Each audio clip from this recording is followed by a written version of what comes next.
So, I'm going to be talking about my senior project, which is my video game.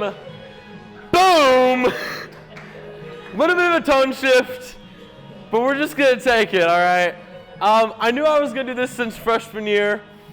I'm pretty excited to show this to you guys. I started this, I think, last year. Yeah, let's get into it. So first I'd like to start with some special thanks for my mentor, Lawson Fairchild. He's not here today because he's in college. He's studying. And but he helped me a lot with when I really hit a wall. There was one time when Unity just stopped working for me. Unity is a game engine. That's where I make the actual game on it. And nothing was moving. I would try and make things move, even with just gravity, and nothing would happen. And it was really just because the base code of Unity stopped working. So we had to work through that together to figure that out. And then also, Judah Stellwagen helped me out a lot. You can still hear the music a little bit. But he helped find some sounds for me. I composed the music, but Judah went on GarageBand, and we're still working on this to find some good sounds and get good sound design working. So he's helping me with that. But neither of them are here, but I have two more people that are also here, Google and ChatGPT. Anyways, the game. So the game is about Plink-O. So it's an online game where there are 3 players. One of them is a Plink-O ball going down the Plink-O board. If you don't know Plink-O, too bad. But your goal as the ball is to get the best score when you get to the bottom. You have a few things, you can maneuver a little bit and move around to try and get a good score. Then the other 2 players are going to be cannons that shoot a bunch of things at the ball to try and mess it up. Then once you're done with the round and the ball scores, so whatever it is, it could be negative points or something. I haven't figured all this out. The game's not done. But then you rotate and you keep going until everyone has bent the ball 3 times and whoever has the largest score wins. So then as the cannon, and whenever you join a match, you can choose what power-ups you have. And a couple things I've thought of is a laser that can shoot the pegs and destroy one of them, a punching bag that will shoot at the ball, and then whenever it punches the ball can't use any of its power-ups, some fruit that sticks to the ball and messes it up, a bomb that explodes and blows the ball in a random direction, a plunger that hooks onto the ball and pulls it backwards, stuff like that. And then the ball has a couple things it can dodge and it has a shield. I don't have anything past that. That's the basic idea of the game, and I need your help with something. I don't have all of the power-ups figured out, and I need more ideas. So if you want to help me find some power-ups during this presentation, think about it, and then afterwards I'll ask you if you have any ideas. Also, do you see that? It's a stadium. Do you see something missing other than half of it because it's not done? On a baseball stadium, there's advertisements. Now this world is a world where the people are balls. So if you can find any puns, appropriate ones, then please share them with me, because I want to have some funny ads on here, and it would be nice to have that in the game. So let's get into it. I started with my computer. It was junior year, Christmas break. I think I spent probably $1,200 on this, but it was worth it. I definitely went through a journey with trying to figure out the computer. I researched a lot to figure out all the parts. I put it all together, and I plugged it in for the first time, and I turned the power on. I turned the power on. It didn't turn on. And then I realized I probably need a button. So I bought a button, and now my computer works. So But yeah, the first time I booted it up, it showed that middle screen, which is really, it's called the BIOS. It's just like the basic computer, like what's going on. And then I had to realize I should probably download Windows. So then I figured that out. I got Windows 11, so it's working now, and I've used it a lot. It's great. So I started learning how to do all the things, because one thing that I learned about making a video game is you need to know how to make a video game to make a video game. Makes sense. It's pretty intuitive, but I didn't really think about that. This is a really ambitious project, and I kind of thought I could just do it, but there's a lot to learn. So what I started with was these two. Nathaniel actually pointed me out to Bracky's. That's the one on the left.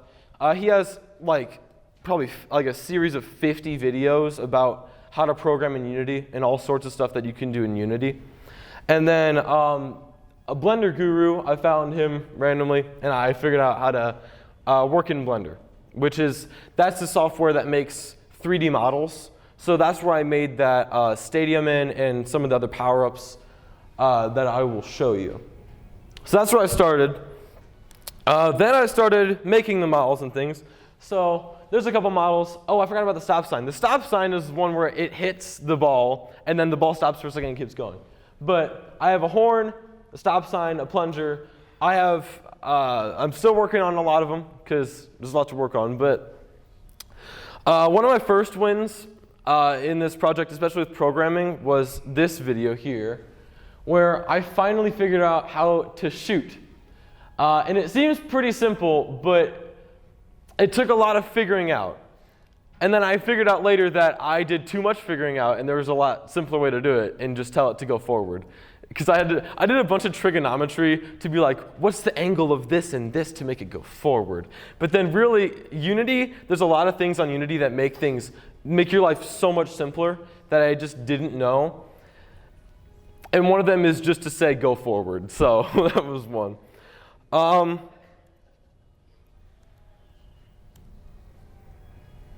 There we go.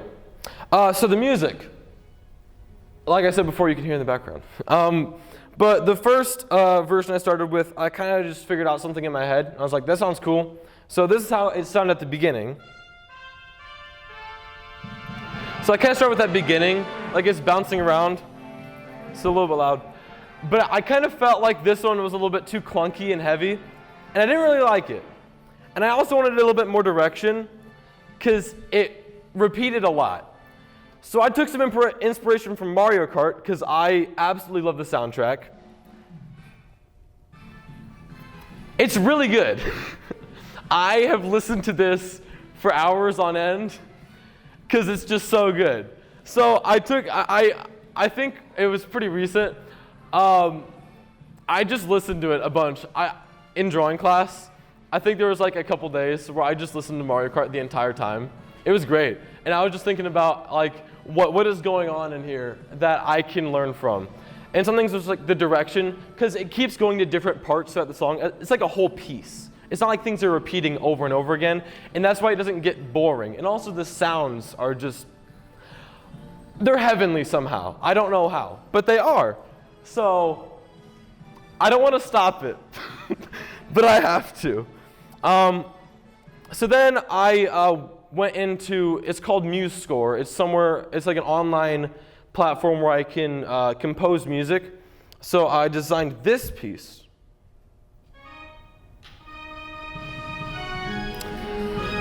And then I found more direction with this one. It was a lot lighter, like especially with the trumpets. I put them way in the stratosphere, because I learned that from the Mario Kart thing, is that the trumpets are really high. And I may or may not have stolen a lot of the percussion from Mario Kart, but we're not going to talk about that. But then Judah helped me out to find some more sounds, so it's a little bit different right now. We're still working on it. So over the summer, we're going to keep working together to find more stuff. But this is, oh. Hello. Okay, well, you can hear in the background. You already listened to it. So right now, this is how the game looks. So it's really simplistic. But the basic idea I have down. So that was the stop sign. It stopped for a second. Then that's the fruit. It sticks, but it doesn't. It lands flat. So I had to make it create a splat and then face towards the object that it, like the fruit, like splat on. Those are bombs. I figured out how to make those move. The plunger doesn't quite grapple the ball yet, but I still have to figure that out. But there was one time with the fruit, I was trying to figure out how to make the splat, and I shot the fruit at the Plink-O board, and it made like a gigantic square, and I was like, what the heck is going on?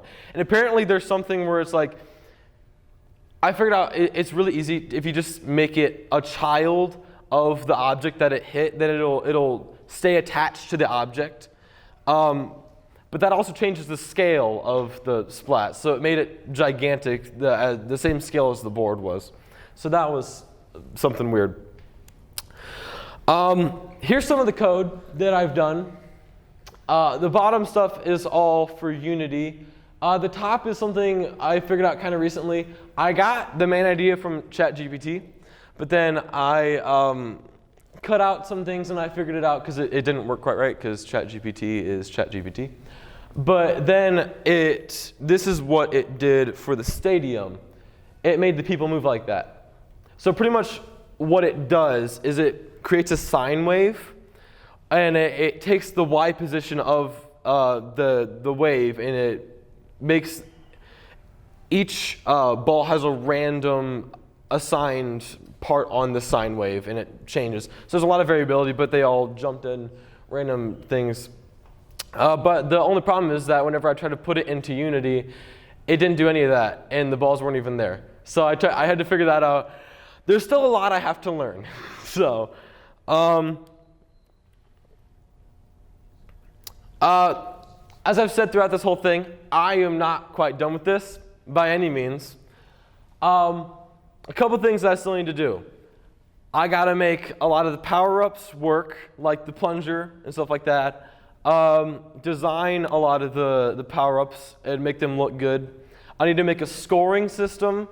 I need to figure out, whenever I designed all the power-ups, I need to figure out how to get them into Unity and make them look good. I also need to figure out some more music design. And then one big thing I need to figure out is how I'm going to get online matches. Because I think there's a service that I could use that lets me use its servers, and then it'll match people online. So then that's for the first version of the game. I have a couple more ideas that I want to add, like some cosmetics. Like you can add eyes or certain smiles, or like a cowboy hat to your ball whenever you're playing, or to your cannon and stuff like that. And of course I need to figure out more power-ups and things like that. And then more maps, more music for each of the maps, all sorts of stuff. I want to keep working on this game for a long time, and so I want to keep updating it and making more maps and more things, and keep doing it if I can. We'll see what the future holds, but that's what I'm hoping. Also, I want to make a story mode. So there is actually a little bit of world building to this game, if you can believe it. It's a world where the people are balls, like I already said, but the main sport of the world is Plink-O. And so in the story mode, I want to have it so you're aspiring to be a Plink-O legend. So you have to go across all sorts of terrain and stuff. So it's kind of like a platformer game, and you're trying to get past all the obstacles to become a Plink-O legend. So now it's your turn to give me some ideas, or if you have any questions, feel free. Why did you do this project? Thanks, Mom. I want to know why you chose it. I want the background. I want to know why you chose it. Well, thanks, Mom. as you know, I want to be a video game designer. That's I want in the future. I want to create my own video games and have my own studio where I can make my own video games. That's the goal. I don't know if I'm gonna get there, but that's the goal. But anyway, I was thinking this would be a great place to start for my Honors Academy project. And I mean, I knew since freshman year I wanted to make video games because it was fun and I loved programming. And so I had already started thinking of ideas. I have like on my notes app, I have like a whole list of video game ideas that I could use in the future. But then this one was a really simplistic one, or so I thought. People told me, this is a side tangent, people told me that this was gonna be really ambitious and I wasn't gonna be able to get it done. And I was like, but if I make a really simple game, what's the harm? I didn't get it done. They were right. I didn't have the time for it. I have a lot of things that I do. If I had a little bit more time, I could have had a little bit more done. I still don't think I would have had the whole thing done. This was a lot to do, really. It was a lot more than I thought. But did that kind of answer your question? Like why I did it? Paige. What about paper airplane? Expound on that. I don't know. What does it do? I don't know. But the vibes are there. Okay. Like, what if it like flew at the Plink-O? Mm-hmm. And he's like, oh. Okay. I like that. I like that. Oh, yes. And it takes it out of the game. It makes a gust of wind that blows in a certain direction. Boom! We got that. So, a couple things first. Something that makes the controls backwards. I feel like Oh. Okay. And then on the story mode, if just in case, if you want like an idea for like a certain enemy or something of the like, cut palm. You said what? What was the last part? Just. Like cut palm for. Oh. Yes. Okay. That's a good idea. I like that. I like that. What about a penguin power? Maybe I should add that. Like, maybe there's a certain part on the playing board where you have to get to it, and then whenever you hit it, it does something super crazy. That'd be really fun. The other guy's trying to mess with you. Oh, I like that. Oh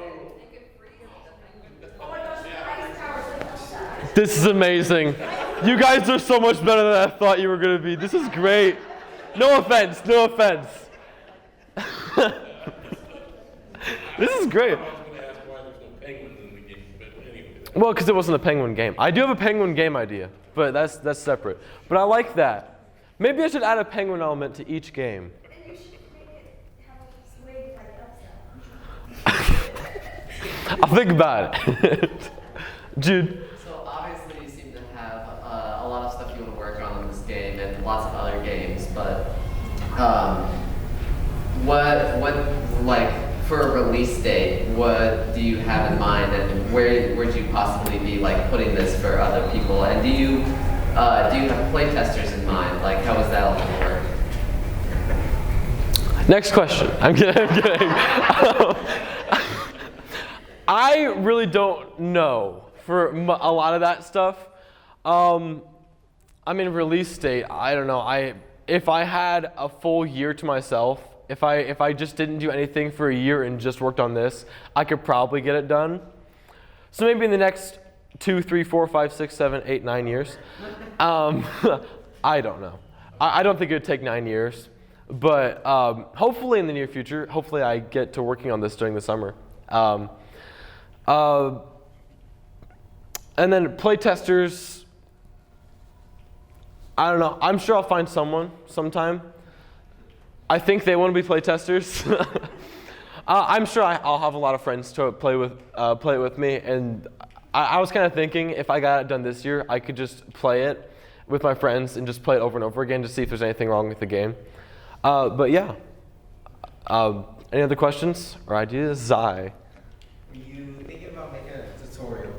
A tutorial? Yes. Some of the gameplay, I got some ideas from Rocket League. This is also a weird thing is the grass. I really like the grass in Rocket League. They do a really good job with the grass.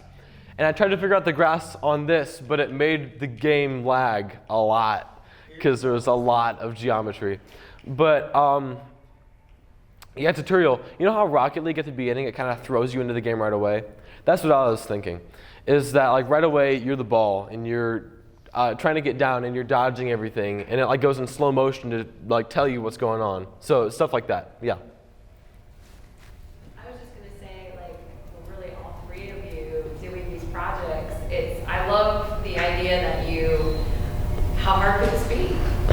Right? Like the beginning of the unknown, stepping into something like, and then the actual problem solving of what it takes.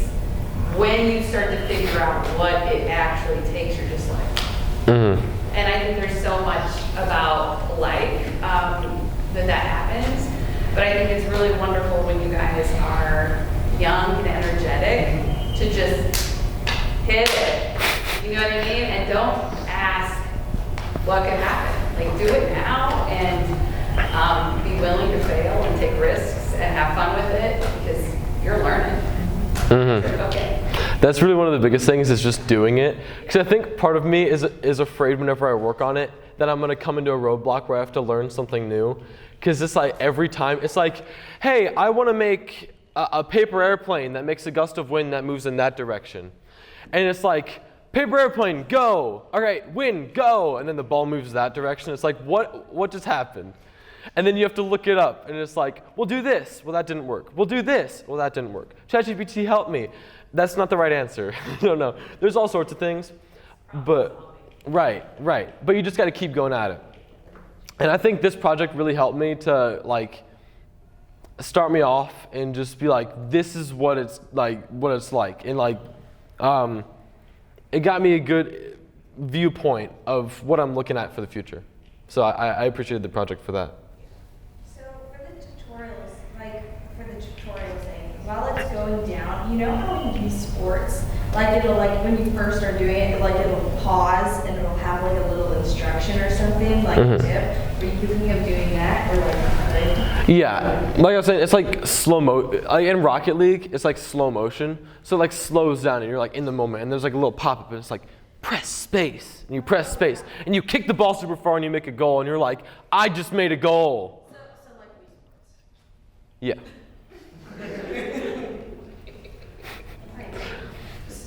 So is it an open Plink-O board then? And do the Plink-O people have to start at the top, or do they just get fired at the board and start going wherever they happen to hit?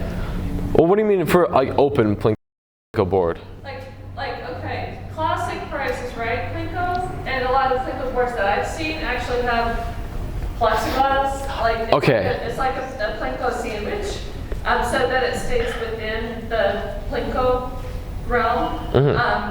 But it's like it's an open Plink-O. So for the ball, it is not. So the ball can't like fall out of the Plink-O board, because that wouldn't be fair. Because then you could just get on one side and just shoot it out of the board.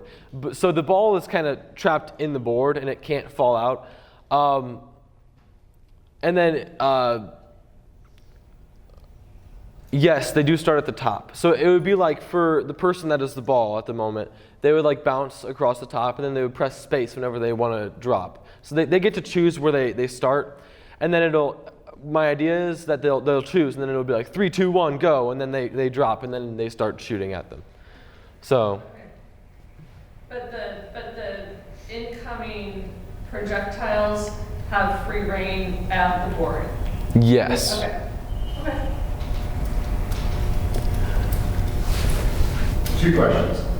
One, if you had someone following your footsteps who also wanted to make a video game, and now that we've kind of gone through this and learned what you didn't know earlier, what would be a couple of pointers for someone following who wanted to make a game to make this a little bit smoother process for them?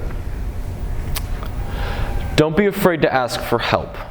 Because I feel like for me, I always felt bad because I was like, man, I'm asking the internet and ChatGPT for a lot of things. And I mean, some things it's like, well, I can figure that out on my own. I probably shouldn't have asked for that.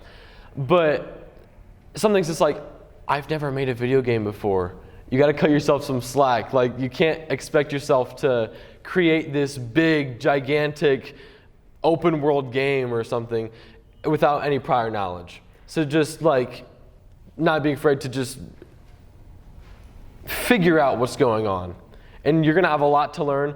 And like throughout the whole project, I mean, even this past weekend, I made the stadium and I was still just asking questions. And I bought a couple notebooks so I could write down what I learned. So hopefully over the summer I can start writing that stuff down and I'll have a basis. And then another thing is also just start early. Because I told myself to start early. And it's hard to start early because you don't realize what's going on. And especially when it's the summer because you just want to relax. But I probably did 0.01% of the project over last summer. And I told myself over the summer, I was like, okay, so this is the time where I really need to do it because I'm going to have marching band and drama and blah, blah, blah, blah, blah. I'm going to have all sorts of stuff. I'm not going to have time. But I didn't really do anything. So just get to work, like start soon. And then did you have a second question or was that? Second question is, now that all this work with this game, an easy game, what aspect of a video game do you appreciate more now? Know how difficult it must have been to code that? I really like the game Red Dead Redemption 2. And that game it's made by Rockstar Games. It's the same people that made GTA. And it's one of the most realistic games that I've ever played, and it made me cry. It was so good. And honestly, even off of Red Dead Redemption, just making a story and making animations, like I watch videos sometimes where it's like people look at where things move in like a cinematic scene, and I'm like, that's just out of my realm. I've never touched that yet, and I just don't understand it right now because it's like, it feels foreign to me. But especially with Red Dead Redemption, I understand why they need 500 people to take 5 years to make this game. Because it's a game, it's like a fake America. Like it's an entire map of just basically America. You have like, you can eat food, and if you eat too much food, you get fat. You can grow hair, you can get a haircut, you can like buy different guns and things. It's a cowboy game, by the way. And then there's like the story mode, and you can get money, you can go on side quests, and there's so much you can do. I think whenever I finished the game, I was like 20% done with the whole game. And I was just, right now, I'm like awed by how much is in that game. It's just incredible, like how much they can program. And just, the thing is like, whenever I look at that, Mr. Storm always said that like, how do you eat an elephant? One bite at a time. And it's like, you just gotta keep going at it. And it's like each of those 500 people at Rockstar has done like a very small amount, but every day they came in and did their small amount. And over time, that got the whole project done. So, yeah. That was a little mini tangent there, but. Now I'm thinking, what if there was a boulder that like went down a Plink-O and like flattened the ball and made it like go really slow for a second? I'm just thinking, I'm thinking. Or it could be a giant ball and it goes down. What if it was like, you picked a little like lane on the board, and then it rolled down from the top, and then it like flattened the ball that way. Yeah. I like it. Paige has got some good ideas today. You guys gotta step up your A game, come on. What if the ball, like every time you hit it, would make like a sound? Because the ball would be like a real ball instead of like a... I thought of that too. So I was thinking like maybe some like voice lines, and then whenever there's different cosmetics, like I thought of like a robot, and then you could have, whenever you see people like in online like chat rooms where it's like they have like a voice thing and it changes the voice to like sound like a chord. I think it'd be funny to have that, and they're just like, ow, ouch, stuff like this. It would be really funny. They're just singing a chord, and they're saying ow. But yeah, I thought of that too. Any more questions or ideas? So, to answer the question, maps and skins. And then this is just a funny question. So you said that you were starting Blender, right? So how many times did it fail so miserably that it looked like you created something that was alive? I didn't get that much into it. The stuff that I've done in Blender, I haven't gotten too much in depth because I've really focused more on Unity. But yeah, the stuff I've made is really just like a stick and a sphere. It's like, it's a plunger. So, yeah. Any more questions or ideas? Okay, so to end off my presentation, since I want to make video games, I also want to spread the word of God. So at the end of each of my games, in the credits, I want to start with a Bible verse. So this is the verse that I chose for this one. Blessed is the man who remains steadfast under trial, for when he has stood the test, he will receive the crown of life, which God has promised to those who love him. James 1, verse 12. Thank you for all your wonderful ideas and for listening to me.